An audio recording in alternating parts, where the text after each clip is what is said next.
ठावे ठावे लागल देखा मैया जी के डेरा कलयुगवा में।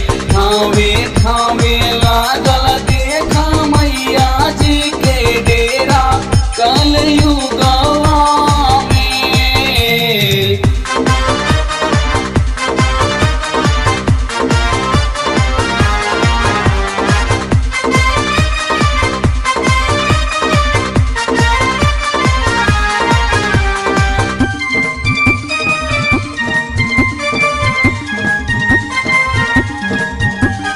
जौनपुरा में शीतला मैया विंध्याचल महारानी जी, काली खोह में काली अष्टभुजी में आदि भवानी जी।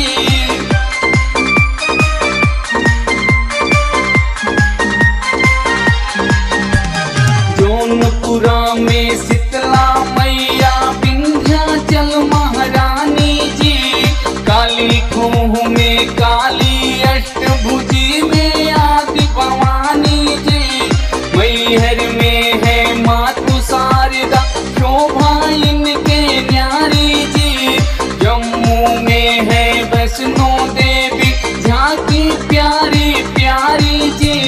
चैत कुमार में गावे गाँव लगावे मैया फेरा कलयुगवा में।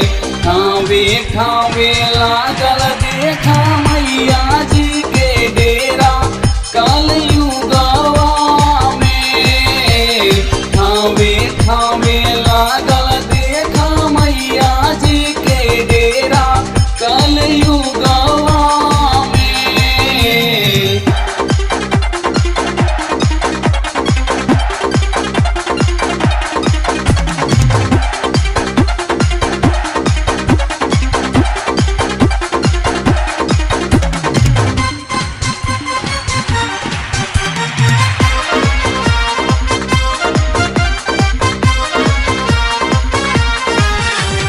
गणे वासनी मैया की बा महिमा बड़ी निराली हो। देवी पाटन मैया के सूरत बा भोली भाली हो।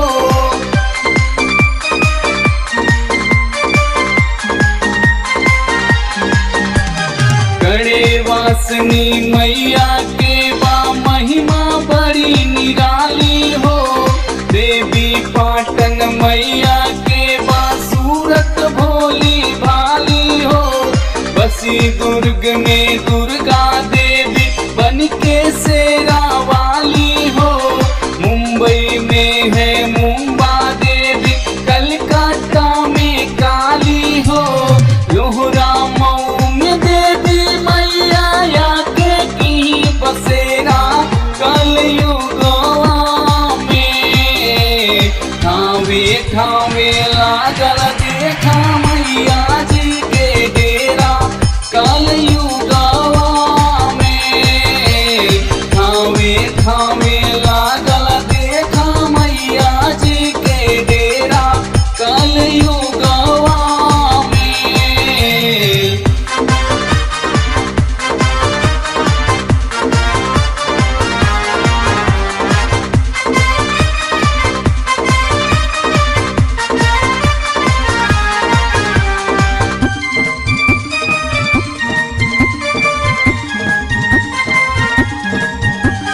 डमरू में कामाख्या मैया गौरीगंज कालीगंज जी। हिंगलाज में बसी हिंगला लाज बचावे भगतन की।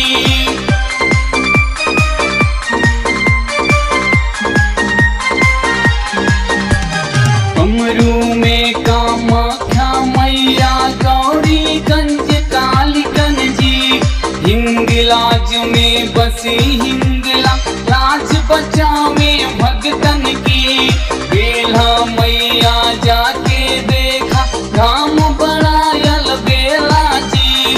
मोतीगरपुर में भम भवानी जी के अद्भुत खेला जी।